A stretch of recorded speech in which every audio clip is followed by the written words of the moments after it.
The most widely published book in human history reveals that we are created in the image of God. Throughout our human journey, each encounter is an opportunity to see the shared humanity in ourselves and others. Regardless of one's views on religion, each experience and each story weaves us together towards a common path. A path of transformation, a process of growth and understanding, a recognition that, at our core, we share a common destiny. What does the search for truth really mean in our lives? How can we find a sense of unity in a world so diverse and divided? As we reflect on these questions, we start to uncover a fundamental connection that binds us all beyond our differences. Welcome to Created in the Image of God, Building Vibrant Communities, with our host, Wade Franson. Tonight's episode is the Omer calendar.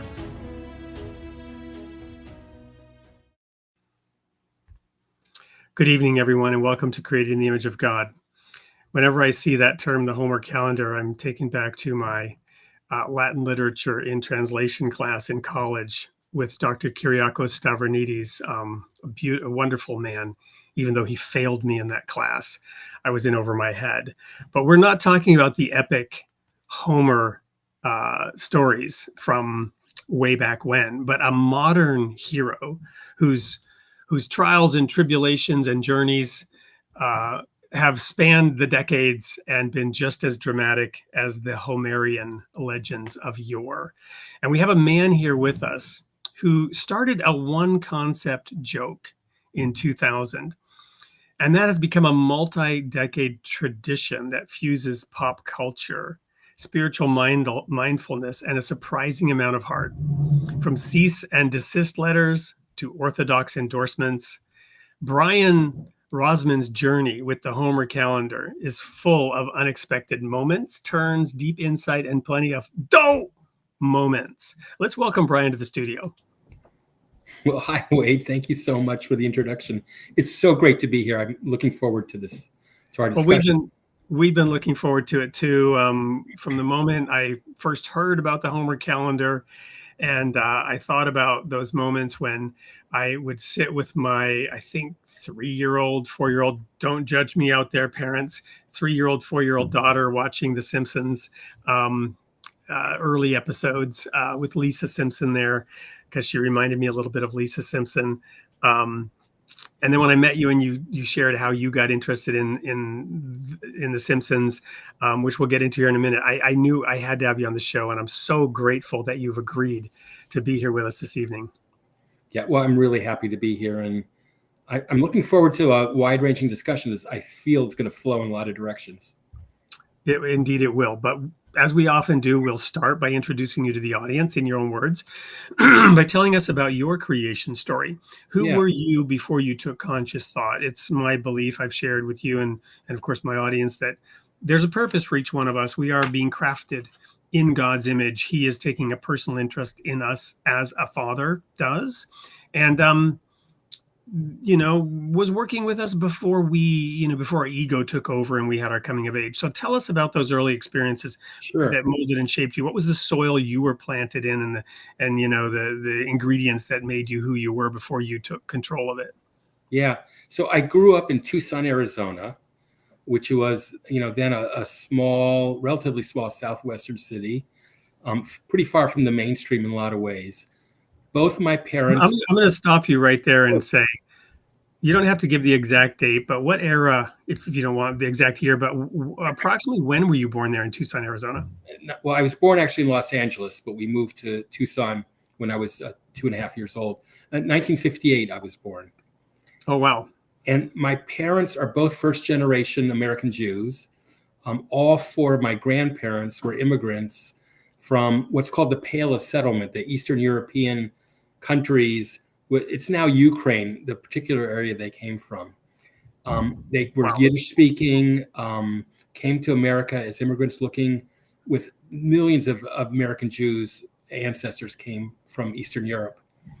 And my mother's family settled in Chicago. My father's... Did they come in the 20s or early 30s? When did they arrive? In the 20s. And they got out in advance of the lockdowns. Right. They were ahead of but things were tough then. There were local pogroms. There was a lot of anti-Jewish violence in their lives. My dad's family moved to Brooklyn, and which was a hotbed of sort of very intensely Jewish life. They were Yiddish speaking. They were involved in kind of socialist Yiddish community. And my dad actually grew up speaking Yiddish at home and playing stickball on the streets of Brooklyn. And then they moved to Los Angeles when he was in high school. My mom. And let me pause you again there. For those who don't know, and I didn't realize this until I lived in Germany for 10 years. Yiddish comes from the term Jüdisch, which means Jewish, which means it's how the Germans, would describe the Jews speaking their language. Yeah. And Yiddish is kind of it's mostly German, really, isn't it? It's And old, right? It evolved from a Hebraicized Old German, right, and evolved into a very strong literature and a very evocative language. And I want to also take a moment here to unpack, and correct me if I'm wrong, because this is something that I really just learned from one source, and you always have to check multiple sources. But I'd never heard this before. We'll talk about all this as we go forward. But I was in Israel in 1980 at a kibbutz, right? And a kibbutz was basically a commune, right? So what I didn't socialist commune, yeah, in a lot of ways. What I didn't realize is that, interestingly, in terms of the term the Middle East, Israel was about as close as you could get to a communist nation without it actually being a communist nation. They were probably more communist than any other socialist nation. Is that fair at the origins? Yeah, so it was a real strong mix, but the early Jewish immigration after World War I in particular were Jewish socialists, secular for the most part, believed in there was a kind of thing called labor Zionism, where they set up these kibbutz communes where nothing was owned, work was shared on a work schedule. The kids were educated by members of the kibbutz. There were kind of a nobility of work was very much a part of their ethos. It worked really well at that scale and with people of that background. I'm reminded of my own background in Sweden, where socialism also had its own unique character, but it was an ethnically non-diverse people who took hold of the concept and said, we want to create a better nation. And when I say ethnically non-diverse, I don't mean racist. I just mean they were ethnically non-diverse. There was no other ethnicity there, right? Yeah. To be ethnically non-diverse doesn't mean you're racist, as many people who would sort of lean in that direction would be thrown for a loop when they consider that many nations in Africa are ethnically non-diverse, right? So does that make them racist? No, it just makes them ethnically non-diverse for historical reasons. But the point is, Swedish socialism was also incredibly successful because of the nature of the people who were deploying the concepts. Well, certainly in Israel, the varieties of socialist life, there was intense ideological divisions among the kibbutz members, right, over very tiny issues of sort of socialist thought. Well, and my background, I was in a sect, a denomination, if you will, very devout, very focused on the Bible. Eventually ended up in a bickering, fragmented, squabbling people over, not literally, of course, but how many angels could sit on the head of a pin kind of discussion, right? Every little twiggy point of doctrine became a point of division. But what I want to get at next, and this is the piece that I just learned, there was, I don't know how official it was, but there was some method of controlling who was let into the state of Israel. And those very people that you described, these sort of secular socialist Jews, had pretty much the authority to determine who would come in and who would stay out. And the people that were allowed in were those people who were ideologically a little bit more aligned. And I'm not saying it was rigid. I'm not saying it was tightly controlled, but in general, the demographic skewed in that direction. From what you know, does that sound fair? Mostly, but not fully, because there was another group of immigrants coming from Arab countries. Right. from North Africa in particular, also from Syria, and they did not speak Yiddish. They did not speak Hebrew. They spoke a Middle Eastern language that was a Jewish version of Arabic, and they also came in. And If it's called Yiddish, maybe it was called Arabish. I don't know. Anyway, go ahead. And so they also were part of the mix of sort of pre-state Israel, and then as things in Europe got worse and worse, more and more immigrants started coming in, including a lot of American immigrants who came to Israel. There was a significant American community in pre-state Israel. So your grandparents, were they interested in the emerging Israeli state? Was that part of their consciousness? And since it was formed in 48, 10 years before you were born, did talk of Israel as a nation shape your childhood thoughts at all? So Israel was very central in sort of my growing up. My parents were active in the Jewish community's sort of fundraising apparatus for Israel. Both my parents went out, they called them missions, to take American Jewish leaders to Israel, to excite them about Israeli life, also to solicit them for donations, which Israel used for assimilating immigrants and for basic sort of human services. And that was certainly central. And then I went to summer camp. You'll be interested in this. The Jewish denominations all had summer camps. My camp was a kibbutz model, with sort of a kibbutz session where we pretended as if we were on a kibbutz. And we had Israelis kind of leading us and teaching us Hebrew. We had to do work every day, while the other campers in the other sessions didn't have a work requirement. We had to do some agricultural work. It was we also had to paint rocks and put them up and stuff like that. And then one night, it's funny. I was involved most of my life in camps like that, in CI, campus improvement. The first time I was staff we called it SEP, Summer Educational Program. First time I was staff at our camp in Scotland, my task was to manage the most hated, dreaded camp activity, which was CI, campus improvement, which in Scotland meant cleaning the toilets, cleaning the showers, picking up, it was in a sheep field, going up on dung patrol, and yeah, a lot of fun.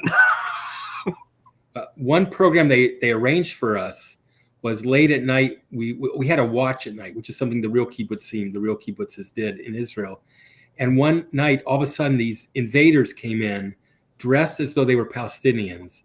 And they were a Palestinian attack in the middle of the night. And they woke us up, and then we had a long discussion, a serious, powerful discussion about the Arab-Israeli conflict in Israel, about the Palestinians' emerging sense of nationhood, about Israel's role, and sort of where can we find justice in the Israeli-Palestinian conflict. I'm assuming that part of that was from a more holistic, dare I use the word liberal perspective, in that really the point was, how can we make peace? How can we change the hearts and minds from being warlike to being peaceful? Lest people think that this was, training nascent, what's the Israeli service ID? The army, what's the acronym? So it's from a liberal Zionist point of view, right. Firm in Israel's right to be a Jewish democracy, the need to have an ingathering of Jewish people who as a place of refuge. Self-determination. And self-determination, but recognizing the humanity of Palestinians by confronting us as we were high school kids, but confronting us with people pretending to be Palestinians and having a back and forth discussion about the real issues, which kind of elevated in my mind this whole discussion, from living it in a simulation is a lot better than reading a book. It's the IDF. Now I never the Israeli Defense Force. Yeah, that's their own. I never heard the term IDF. So it wasn't to prepare and train IDF forces. It was rather to teach you about peace and reconciliation and how to bridge the gap. As American Jews, not as Israelis, but as American Jews who they wanted to build support and identity with Israel, but they weren't preparing us to necessarily to move to Israel. Right. Okay. So, wow, those are your early childhood experiences, and obviously they had a profound effect on you. So The then tell other us thing more. I just want to mention, I was in this Jewish leadership group in high school, and they picked 5 Protestant kids and 5 Catholic kids and 5 Jewish kids to go on a retreat together with Protestant clergy, Catholic clergy, and some Jewish rabbis. And we had like 3 or 4 days together, and that was a very powerful experience for me growing up. To talk with non-Jews, talk with Christians. There were no Muslims, of course, but to talk with Christians about the role of religion in our personal lives, and in a, on a teenager to teenager level where you can really be open and honest and listen. And that was another part of my growing up I thought that your audience would appreciate. Yeah. Awesome. So then, what else do you want to share about your childhood? We can go another couple of minutes on this segment. We've really, you said, "Oh my, it'll be short." No, it wasn't. For you, maybe those experiences don't seem that fantastic, but they are so important for awareness and understanding and cultural awareness. Well, the other thing I would raise is the role humor played in my growing up. I would read every week Mad Magazine, and then I graduated to National Lampoon magazine, which is Alfred E. Newman, is that a Jewish name? I don't know, but the writers and the founders were all Jewish of Mad Magazine. Yeah. And it very much reflected a kind of urban Jewish sensibility, I think, particularly a New York City Jewish sensibility. And Stan Lee, was he Jewish as well? I believe he was. Yeah. I believe he was. And then National Lampoon, and then me and my friends, we would tape each week the National Lampoon Radio Hour, and we would I went to a Cheech and Chong concert as a kid, and lots of other kind of humor. Were your parents appalled? I don't think they knew what it was exactly. But sort of being more than a casual acquaintance with humor was certainly part of my growing up. Well, God has a sense of humor. We really does. We won't go into some of the things he laughs at right now. We were talking a little bit about that earlier. So then very briefly, your coming of age and getting into your vocation, so that we can move on and show a couple of these clips that are going to form the first commercial break. Well, I got very interested in politics and political works. As a high school kid, I volunteered for Mo Udall. I don't know, people our age might remember Mo Udall, who I remember the name, from Arizona, a kind of progressive environmentalist. He ran for president. I volunteered on his campaign on a bus. We went to Wisconsin. What year was that? When 1976 was his campaign. Oh, wow. year. And then the next 2 summers, I went to. Was that when Gerald Ford was replacing Nixon, but wasn't it Mondale? So Jimmy Carter ended up getting the nomination. Oh yeah, Carter, right. We were in Wisconsin at the final primary, Carter versus Udall, and Carter won that by 0.5%. And went on. But I worked for him in his congressional office the next summer, and I worked on his campaign the next summer, and that kind of set the other half of my path. There's the Jewish path and then the political path, and those continued to intertwine after college. I worked for a congressman who had just got elected. He was the first Holocaust survivor ever to serve in Congress. His name was Tom Lantos from Northern California. And he wanted to use his role as a member of Congress to fight for Israel and what Israel's needs were, and to fight for human rights. He saw the Holocaust as something that needed to be universalized. And so one of the best things I got to do as a staffer was form the Congressional Human Rights Caucus at a staff level that he chaired with a Republican congressman.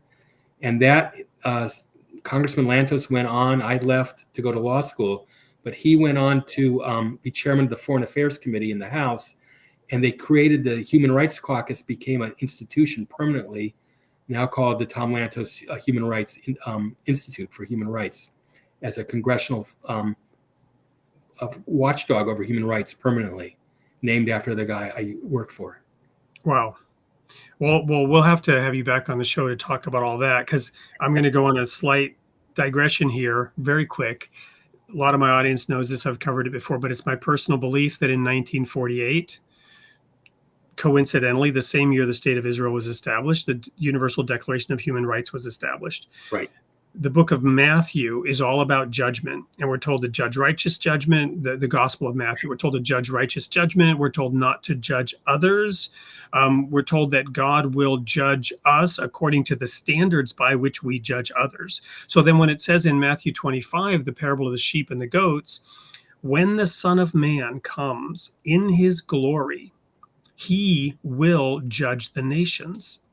And he will separate them like a shepherd separates the sheep from the goat. And I gave a sermon on this in Estonia back in like 94, because I wanted to know how can we become a sheep rather than a goat, because the characteristics of the sheep and the goat were so similar. What made them different? Why did the sheep decide to do one thing and the goats decide to do the opposite, when everything about them was so similar? And I dove deep into this, and I've chewed on it for decades, and it finally came clear that the Universal Declaration of Human Rights is exactly the things where the sheep and the goats were judged by.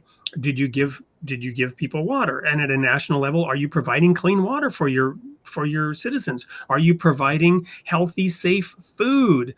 All the things that are coming about. Are you protecting the earth? Are you visiting people? Are you treating people fairly when they're accused and in prison? Are you visiting the sick? All these human rights issues are how the nations will be judged. And the nations themselves set up the Universal Declaration of Human Rights as the standard of judgment. So to me, it's the fulfillment of a prophetic time frame in which judgment is now upon us as a species, as a planet. And we've erected these institutions, the League of Nations and the United Nations, and this judgment is unfolding.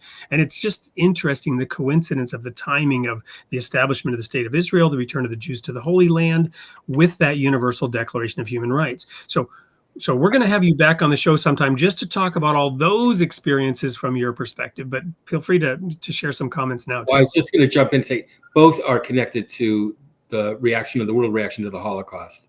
And amen. Absolutely. That's how the timing works. Absolutely. But the Lantos Human Rights Commission very much uses the International Human Rights Treaty as their kind of charters to how they act. Yeah. Okay. So now you got involved in the Simpsons somehow. So we're gonna unpack that more fully, but we want to show people why very quickly in the form of a couple of videos. So we'll transition back and then we'll come back and unpack that later. But we do need a commercial break. We need to lighten this up, bring in some humor. So we've got a couple of clips from that celebrated show. Why don't you introduce them for us? So the first one is Krusty the Clown's bar mitzvah service. So Krusty the Clown is the most Jewish character by far, although there are dozens of others who end up being Jewish for one reason or another. So Krusty finds out he wants a star on the Jewish Walk of Fame. And he finds out that because he never had a bar mitzvah growing up, he's not allowed to have a star. And he's just so bereft. And then he decides, well, I could have an adult bar mitzvah, and then he would be a Jew. And so his father is a rabbi, and his father's played by Jackie Mason, who's a old world style Jewish, in fact, coming from a lineage of rabbis, Jackie Mason. So Jackie Mason plays his father, and he learns for his bar mitzvah, and there's a lot of Jewish one-liners. But the bar mitzvah is this big extravaganza in a stadium, and we'll watch the thing. I think it goes through a kind of a litany of funny Jewish words, I would say, and we'll watch that one.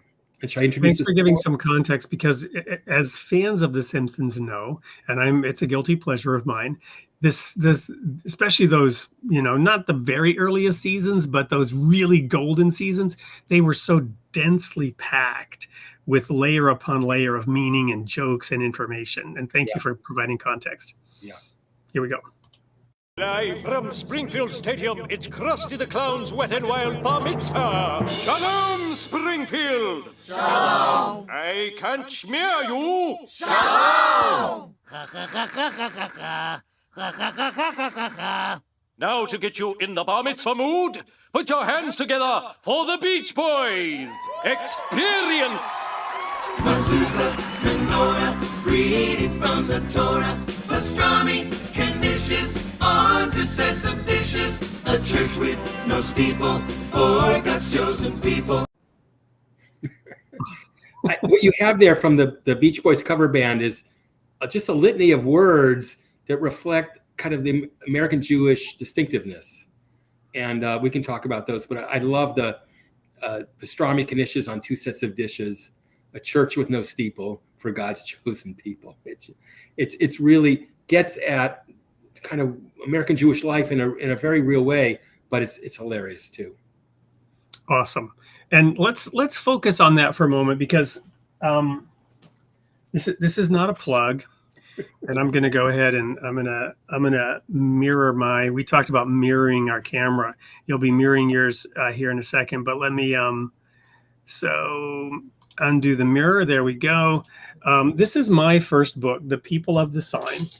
And I've shared with you, and my audience knows, I kept the Jewish Sabbath from Friday sunset to Saturday sunset for decades. I was a minister in what could be considered Messianic Judaism in reverse. We were Christians going back to the Torah, going back to the Hebrew scriptures, and trying to obey the law of Moses, because Jesus was a Jew and we didn't find that he told us not to. He celebrated the Passover. He celebrated Pentecost, which we'll get into here in a minute. Of course, he then transformed the meaning and the symbols. But anyway, the point is, the seventh-day Sabbath is the sign of that book, right? So, I have a huge affinity for it, and to have that come out into the mainstream, I can sort of feel a little bit of what it must have felt like for you to hear those words and see that cultural identity on the public stage. Why? Because that part at the end, right? The people of the sign, the chosen people, the church without a steeple for God's chosen people. That's the problematic piece, right? That's the part, going back to the Cain and Abel story, where God favored Abel's sacrifice. Yeah, he looked to what Abel did, and with favor, and he looked upon, and it wasn't their person, it was their deeds, right? It was what they did. He looked upon what Cain did with disfavor, and that's the start of this whole mess. Yeah, I don't want us to get too theological, but I just feel a personal need to jump in and say, I personally belong to a denomination of American Judaism called Reconstructionist Judaism, and it sees Judaism as an evolving civilization. It includes literature and art and dance, in addition to religious belief. One of their beliefs is that this chosen people concept is too often misunderstood and too often creates division, and so we reject the kind of liturgical references to chosenness in our evolved liturgy for Reconstructionist Judaism. I'll just throw that out for people to sit with. Thank you. And I appreciate that, because I'm not really weighing in on that one way or another. I'm saying it's a conundrum, right? Oh, it's definitely essential core of traditional Jewish belief. Right, but let's look at a more modern, even perhaps inspired by the Simpsons, right? The Incredibles, right? Yeah. Remember the show Incredibles, and what's his name? Dash, the boy who can run really fast. He's in the, this is coming to mind now. He's in the car with his mom, and he had used his superpowers in school. They've now undercover because their dad got in trouble or whatever. They had to have a normal life, and Dash used his superpowers at school, and he wasn't allowed. And his mom is saying, everybody's special, and Dash looks away from her and says, which means nobody's special, right? And it's that everybody is special, yeah, right? Everybody is chosen, right? Yeah. And the choosing, it's really our choice. We get to choose whether we are the chosen people or not. So this may be offensive. I'm not saying I could become a Jew in that sense. I know there's a path to become a Jew, sure, but I'm saying I felt very much special and chosen because I was submissive and obedient to God. In the Christian scriptures, there's this conundrum where now Christians believe Jesus is God.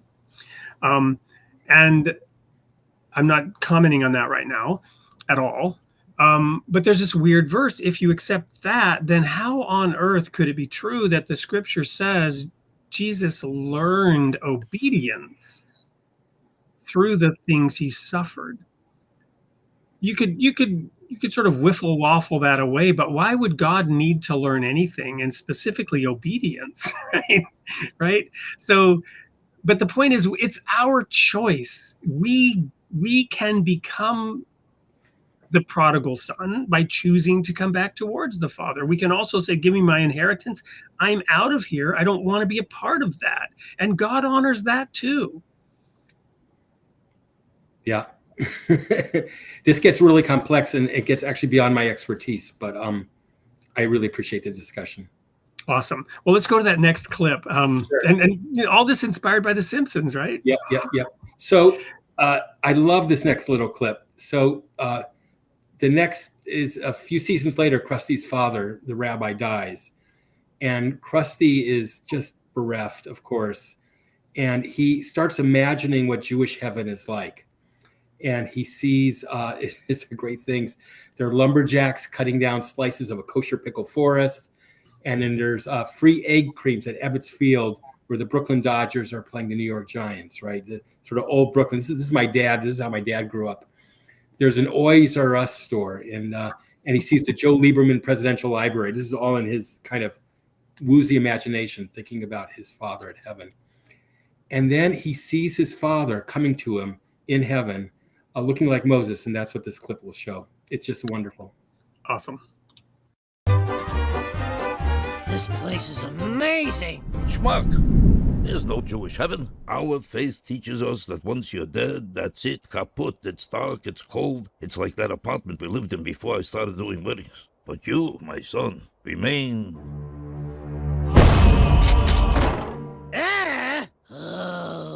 Go back to Earth. Do something with your life. Help people. Help people. I love that. Do something with your life. Help people. Help people. And that's a very Jewish message of not worrying so much about the life to come, but making this life here, doing what you can to make this world better. And for me, that's certainly how I've tried to live my life. It's a goal that I've set for myself. And here you have it being in the voice of sort of Jewish tradition in this little cartoon. And is that like pretty much 100% of all the different variations of Judaism do not believe in an afterlife, or are there some that do? So it's not that they don't believe in an afterlife. It's that is minimized. That's in God's hands. And what we're here to do is not count where we'll go in the afterlife, but like God will take care of that if we live a good life here and we use our life here to do the best we can, including following God's ritual rules, which we'll go into. That's the Omer calendar. That's part of what people need to do, what Jews need to do. It was incumbent on Jews to follow the ritual rules. And that's a great segue. Let's go deep into that rabbit hole. That's what I was trying to do here. What is it called? The Omer, Homer's Omer. What?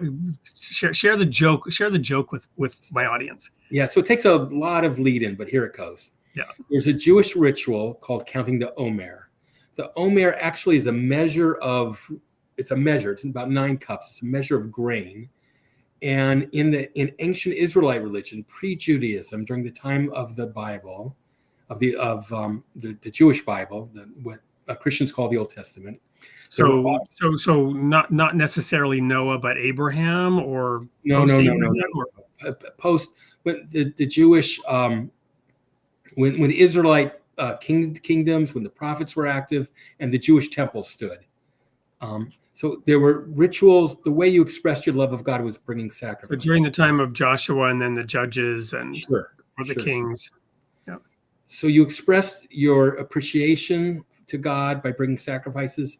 You asked things of God by bringing sacrifices, and the sacrifices were also a method for distributing food to the priests who did not own land, and of course it was an agricultural society. And so, and for the audience, so land was divided up among the tribes of Israel, and the tribe of Levi, and the yeah, there was another one, right, that did not get land. Right. And so there were three main agricultural holidays in the course of the year that celebrated three different harvest periods. There was the spring harvest, which was for barley, and that became the Passover holiday. Then 49 days later, 50 days later, 7 weeks and a day later, was the summer harvest, which was for wheat. And that was called the Feast of Weeks. And each day in that 49-day period, you would bring an offering of barley that would be called an Omer, because that was the amount that you would bring, an Omer. And that was just part of the daily life of Israelite religion during the times of the temple. The temple was destroyed in the year 70 by the Romans, and that whole religious system that was very complex and developed vanished or couldn't be done anymore. And there were efforts to rebuild the temple, but that got crushed later by the Romans. And so Judaism had to evolve from this new non-temple religion. And one of the observances was to remember those 49 days of offerings by counting the 49 days. And that counting is called counting the Omer, because you remember the Omer offering, the barley offering that used to be done. It's so complex. And for traditional Jews, it's just automatic. They don't even think about it. But anyway, the counting requires one to ritually count day 1, day 2, day 3, day 4, and so on. And so the joke is, instead of counting the Omer, we're counting the Homer. We're counting Homer Simpson.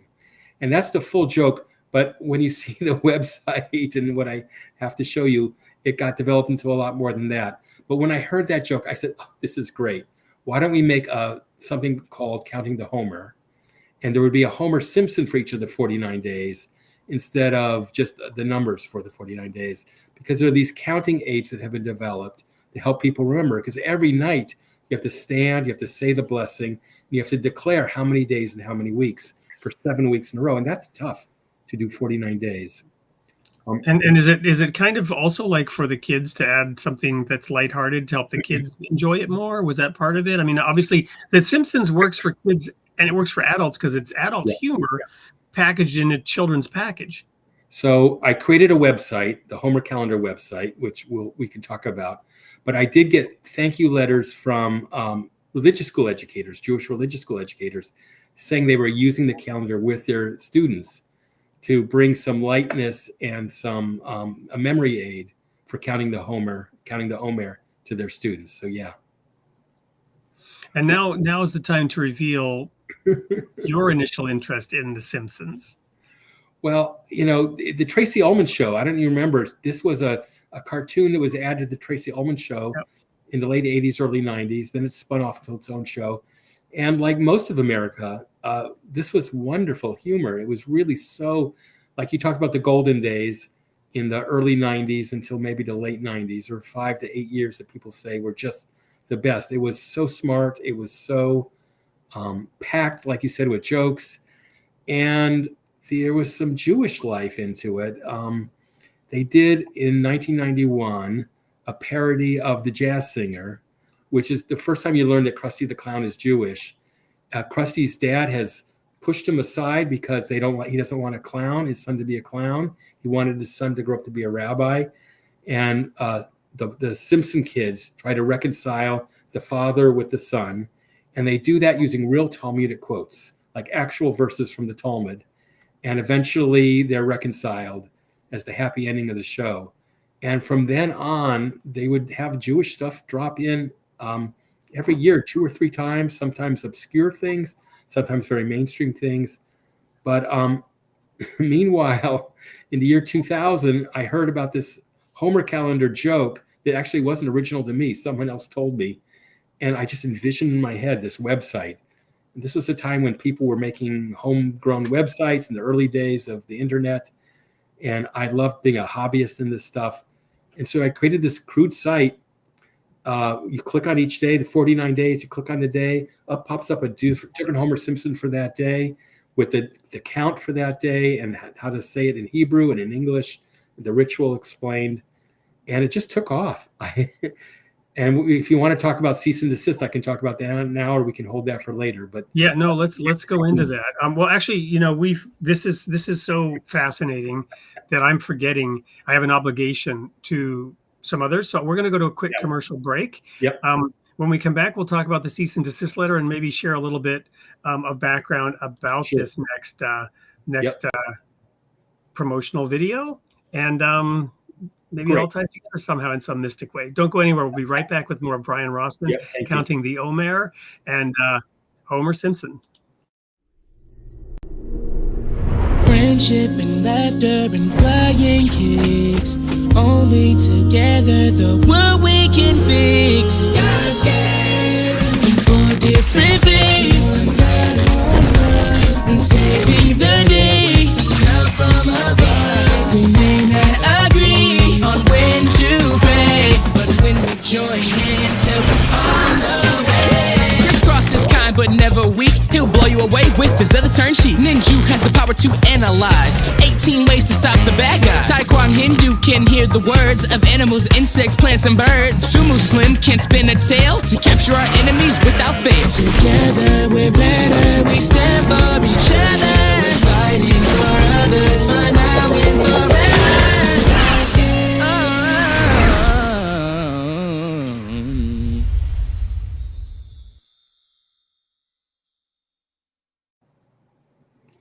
There we go. So just a really quick little bit of background on that video, which will lead into the cease and desist. So that was a gentleman we had on the show, Nimrod Avraham, who is the creator of that. And he told the story of how this was pitched when he was working with Disney, and the Disney execs loved it. He was in a room, it got a standing ovation, but eventually they nixed the idea and there was no real reason given. Instead, they came up, I think, with the Power Rangers, but they nixed the religious part of it. Because maybe, who knows, maybe they thought, well, we don't want to put our foot in it. It could become too controversial. So tell us about the cease and desist. Well, so I want to show, this is a printout of the homepage of the Homer calendar. There's a little explanation. And then for each day, does this focus? There's a different picture of Homer Simpson. And of course, on the web page, it's clickable. And you click on it and it goes to a big picture and the blessing in Hebrew and English and stuff like that. And the other show off thing, this is traditionally what's used to count the remember which day the Omer to count. This we got in Israel. It's a pretty common design. And it says today is the first day of the Omer. Today is the second day of the Omer. And you turn it each night so that the next night you know where you're at. But the very first year I did this, I got a letter from Fox's lawyers. Fox is the network that shows the Simpsons, ordering me to cease and desist, saying I'm violating their copyright. And I was in a panic. This was just a joke, and I was doing it for fun. I had no intent of getting in trouble. But, I had gotten all these emails from Jewish educators, and I'd gotten some attention from Jewish press, and I didn't want to just give it up. So I wrote them back saying that in my mind, two things. One is I think this is a fair use. There's a part of copyright law that allows you to take a part of somebody's creation and use it in a different way, as long as you don't overuse it. You're not trying to deceive them. And the other thing I said is this is a great website. This has gotten a lot of praise. It's not embarrassing your Simpsons creation. This is all for the good from your guys, Fox's point of view. And I never heard back. But there's one more thing I got.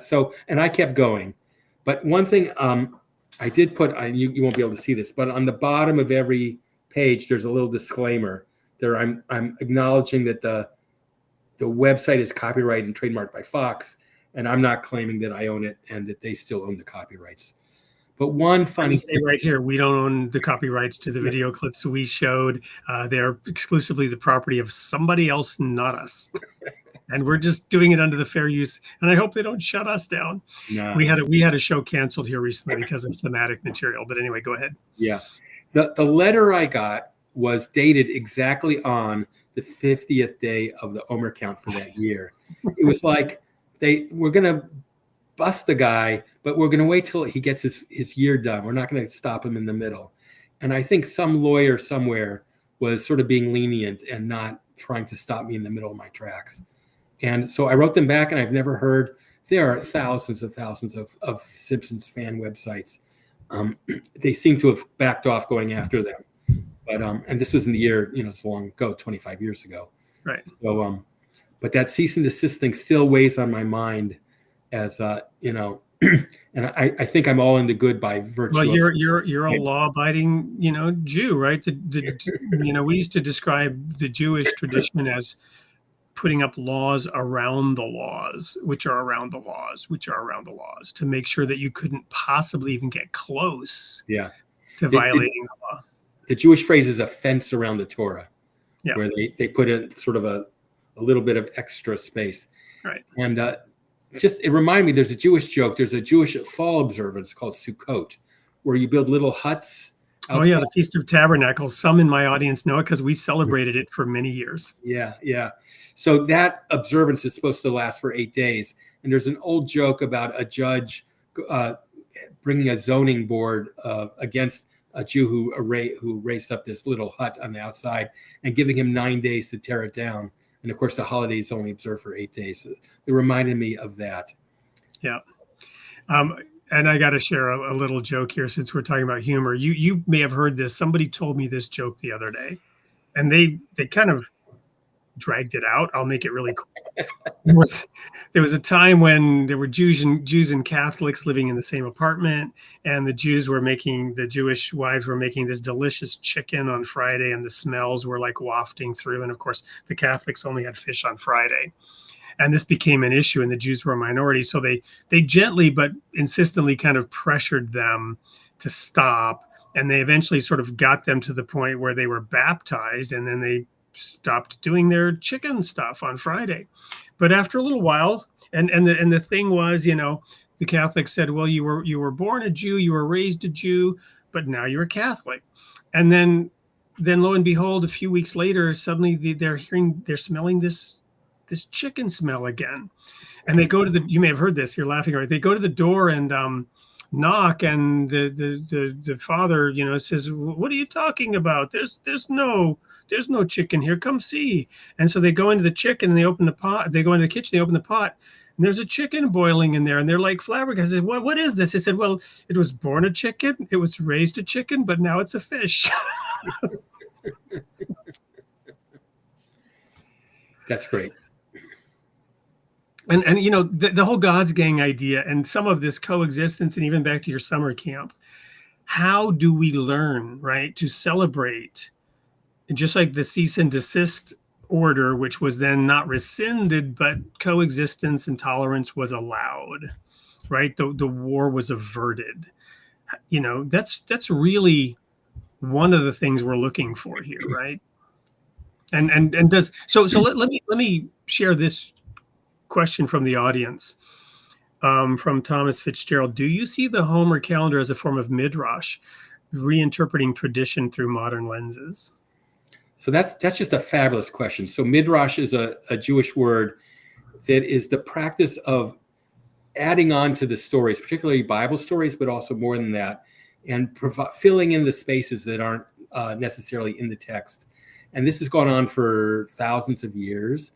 Jews enriching the Jewish narrative with with extra stories that are not scriptural, but become holy by virtue of acceptance by the community.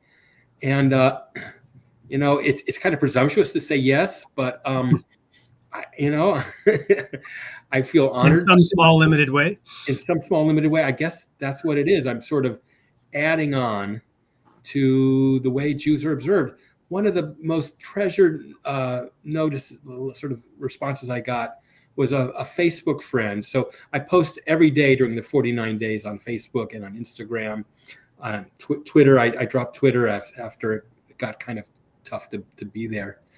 But it was from a woman in Israel who called herself Savta Rivki. So Savta means grandmother in Hebrew.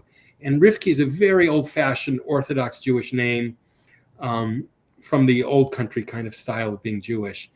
And this was during the period of incessant bombings in Israel, the Second Intifada, where terrorist bombings were happening daily, and bus stops were being blown up, schools were being blown up. And she said to me, "Thanks, I really needed this." And it warmed my heart so much that by adding, she counts the Omer every day. She doesn't need a Homer calendar to remind her in her life, in her community. But to be able to do this for somebody who, and we would correspond every year. She would thank me every year. I would tell her how much I appreciated her appreciation and her comments. And sadly, she died a few years ago. But I still have Safta Rivki in my mind every year as I post the calendar. Wonderful. So what is, obviously the calendar was embraced kind of broadly, it was a sensation in a way for a little one line joke that has one guy behind it doing it faithfully. How big did the thing become? And with the Simpsons is still airing, but I would say the popularity has waned a little bit. Tell us a little bit about the sort of whole trajectory and the growth and what that ride was like. Well, for one thing, I still watch the show every Sunday. I say I watch it religiously, which is true, because I'm looking to see if they have any Jewish content. Right. And every year they still continue. The shows are not so funny. They're grins, not laughs, I'd say. But there are some funny things, and there are some Jewish things, and I pull them out and I add them to the calendar, because below the click on Homer part of the calendar, I then have detailed description of all the Jewish content on The Simpsons. And this is the kind of go-to guide for people who care about this stuff. And it's a small audience, but I do hear from them for all the Jewish content. And I try to put it in a kind of sociological construct of what it says about American Jews, about Judaism. One of the things I have is a lot of people had what are called Bart mitzvahs. So Bart Simpson's bar mitzvahs. And they're yarmulkes, kippot, the head coverings that have Bart Simpson. They're T-shirts I have pictures of. Come to my Bart mitzvah. And one of the creators of The Simpsons was a guy named Sam Simon, who died young and left his whole fortune to charity. And he made a ton of money, of course, being a creator of The Simpsons. In his estate sale was a public auction, and all of the things they were auctioning off, which was tons of Simpson memorabilia from the early days, were two Bart Simpson kippot, the head coverings that someone had given Sam Simon apparently, that were sold as part of his. So even it reached him in his days. But so I continue to keep it up every year. I have to redo the calendar because it changes year to year. The first day of it changes. You start counting on the second day of Passover. That often is in April, sometimes in March, different days. And then I have to rejigger the whole thing. And I keep doing it year after year after year. Well, I'm gonna ask a question and then go to a question from the audience. We'll kind of just, I guess, segue and blend into that. I'm going to skip the last commercial break. Sorry, Royal Falcon Foundation. You get lots of press from us anyway. But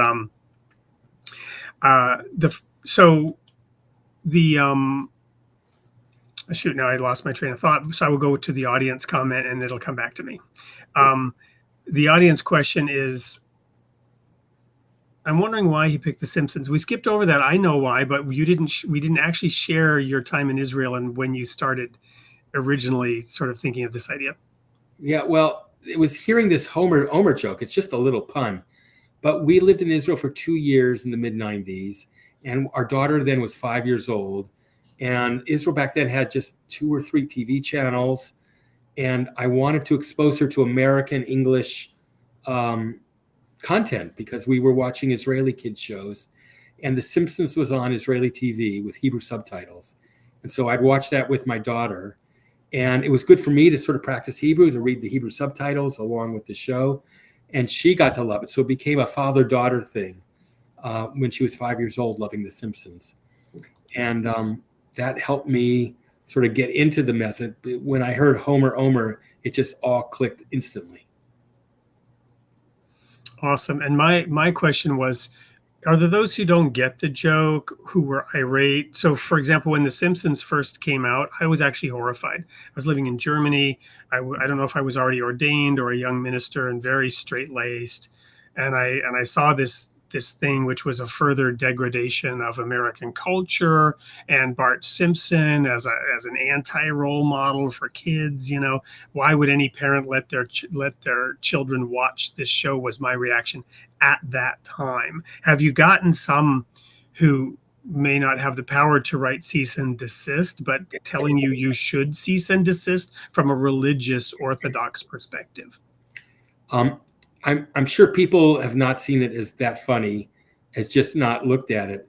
But I was very proud that Orthodox, official magazine of the Orthodox Union, which is the leading American Orthodox Union, it semi-endorsed the website. They said it's not fully kosher, but it's still. I'm trying to remember. So how would one discern whether? I'm trying to remember. I'm looking at my website while we're talking.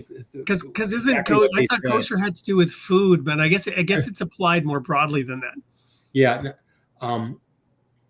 Yeah. They said. Yeah. It was cautionary. They said, you should feel free to look at it. Be cautioned. Not everything in it is fully Orthodox. Viewer discretion advised. Yeah, but they did endorse it, and other than that, I haven't heard any. But other Simpsons episodes covering Jewish life have had lots of pushback from Jewish groups. They did an episode about Israel that had some Israel groups up in arms. They did a show about a Jewish monster called the Golem, actually, right?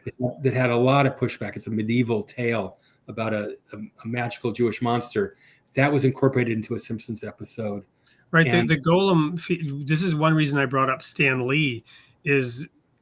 Anyway, but go on. No, it's okay. There was some really negative pushback in the Jewish press about that episode as not being good for the Jews, as misappropriating a Jewish concept. So over the years, I'll give you one more example. One of the Jewish writers, his name is Mike Reese, goes around the country giving a talk about the Simpsons and the Jews. And I've heard him talk. It's hilarious. He's a great comedian. He doesn't have as much on the Simpsons as I do, but it's still quite good. Anyway, he was scheduled to give a talk at a synagogue in Baltimore, and there was a letter to the editor in the synagogue magazine saying, how dare somebody bring the vulgar Simpsons into our holy precincts? And right. So there's definitely some pushback. But for the most part, everything I hear has been overwhelmingly positive, and it certainly is gratifying. Wonderful.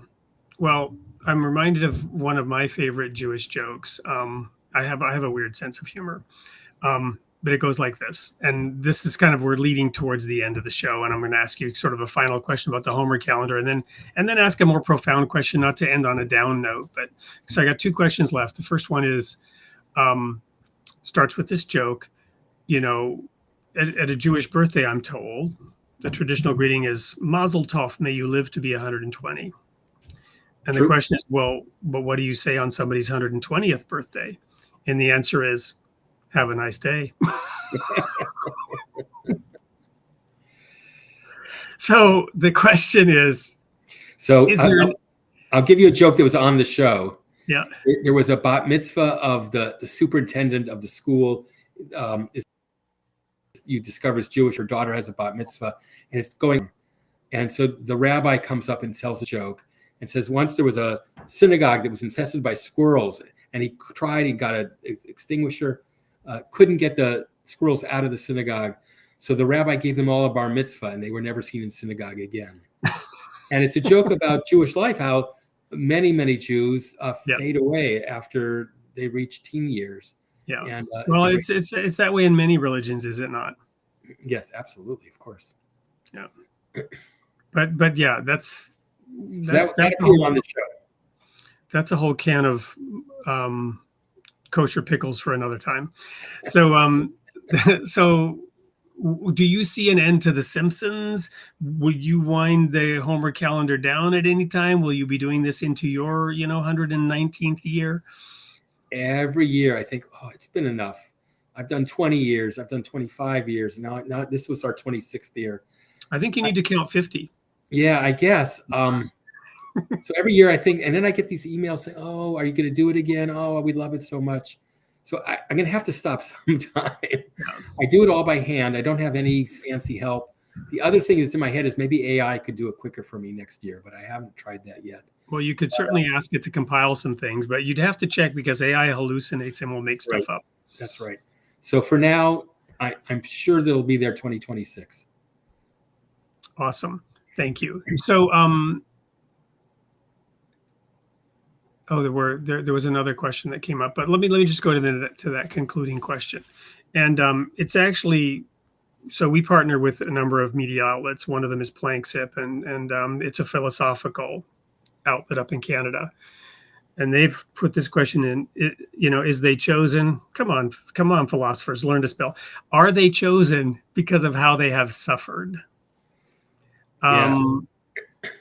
This, again, not to end on a downer, but the humor, and maybe the Jewish humor is probably in some sense a coping mechanism, right? But so seriously, there's this verse in the New Testament which says God chastens every son whom he loves, and he must love the Jews very much. So I agree with you 100% that Jewish humor is so much as a reaction to the really hard life that Jews have lived in the past. And I think in American Jewish life, that's really, I would say for the last decades, that's not been part of our life, but the rise of anti-Semitism in the past year, 2 or 3, has sort of made a lot of us sort of have second thoughts about how safe and free we are here in America. That's a complicated discussion. I don't think it's nearly as dire as some say, but I'm reminded of Tevye in Fiddler on the Roof, and kind of life is good here under the Tsar. Yeah, but in terms of the theology of chosenness, like I said, that's a complex issue that's I can't go into in a sentence or two.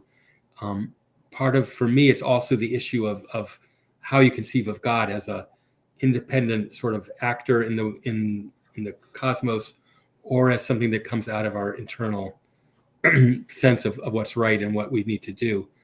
But I would say that there's a certain, I think in traditional Judaism, chosenness is not about being chosen to suffer. It's being chosen to fulfill God's will and to be a kind of representative of God on earth without denying other groups, other people's ability to do the same.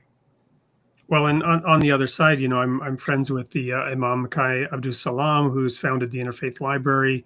We've talked about the concept of jihad, and jihad being an internal struggle, right? Wrestling with God, in the sense that that's what Jacob did, wrestling with God. Jihad is not supposed to be, from that point of view, an external struggle or an expansion of the religion even, but rather an internal struggle, a wrestling with God. And yet, we all struggle with understanding the divine. We all struggle with interpreting the word of God. We all struggle with that Dash question from The Incredibles, right? Well, if everybody's special, then nobody's special. And we all want to be, God's chosen person. If we're religious, we want to be chosen by God. Jesus said, many are called, but few are chosen, which is why I say, we choose ourselves, and everybody can be chosen by choosing to be chosen. There's a Baha'i quote, love me that I may love thee. If thou lovest me not, my love can in no wise reach thee. Know this, O servant. From the Proverbs, to have friends, a man must show himself friendly. Great. Well, as the rabbi says, go do something with your life, help people. Well, Brian, you've helped a lot of people through this website. You've helped a lot of children. You've helped babushkas. That's the word that comes to mind because I can't remember the Hebrew word that you quoted from your dear friend who's passed away. One thing, it's hope for your audience. It's homercalendar.net. Oh yes, of course. Come Google on. Google it. So homercalendar.net, and indeed it is a site for sore eyes. If you are struggling to twist that little dial and count the Omer. But I know one of the questions. So let's conclude on this. It's sort of an interfaith thing. Um, the word Pentecost from Greek, count 50. The reason we know that term is because Jesus. Well, he, I'm not going to get into theology and religious practice too much, but he kept the Passover. He honored the Passover. He introduced new symbols, but in the intent of keeping the Passover, he actually, I will go there. He actually told people to celebrate his death at Passover. He never told people to celebrate his resurrection at Easter. You won't really find that in the Bible, for what it's worth. Maybe that's a midrash or whatever, but the essential Jewishness of Jesus is sometimes misunderstood or denied. Pentecost, all the disciples were told to stay in Jerusalem and to count 50 to receive the fulfillment of the promise. So, they were told to do it as well. So what meaning do you personally derive? I guess that's where we come. Yeah. What meaning do you personally derive from counting the Omer, whether it's the Omer version or the Homer version? Yeah, so I'm really glad we're ending with this, because I find a lot of meaning and inspiration in this topic.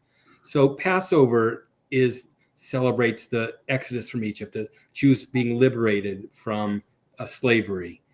And the 50 days later is the Feast of Weeks, we call Shavuot. And that marks the receiving of Torah, the giving of the law on Mount Sinai. And I think there's a strong message that freedom entails responsibility, and you need the law part to kind of fulfill the promise that you have by freedom. And so that's really a great message encapsulated in these 7 weeks of counting these 49 days, to move from freedom to responsibility at the end of the 7 weeks. And then the other thing is just the agricultural cycle and the natural cycle. I was just thinking of that. The seasons turn, and we need to mark the seasons because we're all creatures of the earth. And having the earthly cycle be part of our lives by anticipation, day by day by day, we're getting closer and closer and closer, is a wonderful thing. And it's an exercise in mindfulness. It's hard to count every day for 49 nights and to remember. This is my thing, and some years I skip a day. The rule is in Jewish tradition, traditionally, if you skip a night, you can do the count the next morning and you're okay. But if you skip a full day, you can't catch up if you get too far behind. You've lost it, and you can then you wait a year, and you have to wait until the next year to do it fully. Well, so many things are coming to mind, and we're at time, but I got to unpack this. So the Ezekiel, right, the throne of God, the wheels within wheels, right, the richness of God's revelation, because it's not just the annual cycle of agriculture, but it's also the bigger wheel, right? The 7 times 7 land Sabbaths and the year of Jubilee, the wheels within the wheels, the fractal patterns of God's revelation. And he that is faithful in little is faithful in much. And I'm reminded of this verse from the New Testament that says, every good and perfect gift comes down from the Father of lights, with whom there is no variableness or shadow of turning. Now, the Father of lights to me means, the cosmos, right? The creator of time and space, existing outside of time and space, the throne of God, the thing that he says earth is his footstool. So the throne of God is the cosmos, and the wheels within the wheels of Ezekiel is the constellations and the solar systems and the galaxies. It's all wheels within wheels. It's everything spinning around everything else, right? But the complexity and the beauty and the stunning, overpowering majesty. And then God gives us this little tiny thing. And we need to show gratitude. Faithful in little Yeah. will be faithful in much. Yeah. And we need to show our gratitude. And that's what the practice, the mindfulness, the discipline is sort of making a blessing every day, is bringing gratitude to the forefront of our minds. Which opens up the channel and the rivers of living water to help other people and to do good. Brian, what an honor to have you on this show. Is there anything you'd like to leave the audience with? Because I want to give you the last word. I'll actually have the last word because we're going to go to a video of me doing a sneak peek for next week's show. But I'll let you have the last word before I have the last word. Well, we need to make every day count. And that's what this is all about, is being our best selves by keeping track of what we're doing every day. And, the universe is counting on us, and we need to make every day count. I see what you did there. I love that. Thank you again, Wade. I've really appreciated this. Well, it's been an honor, and we may have you back. We tried to sort of wrap this around the actual holy day of Pentecost. Wasn't that recently? Did we pass it? The Shavuot, we passed it already. Yes. We tried to align it more perfectly, but the spirit is willing, but the flesh is weak. Brian, thank you. Maybe we'll have you back next year and dive deeper into this topic. Great. Well, thank you, Wade. So we're gonna go quickly to the sneak peek. If you want to chat for a minute afterwards, we'll end the show with the sneak peek. But I'll stick around and we can maybe wrap this up offline. So to the audience, thank you for being here. Now you know a whole lot more about counting in the Jewish way and about the Simpsons and what Brian Rosman's been up to these several decades now. Stay tuned. We'll end with this sneak peek of next week's show.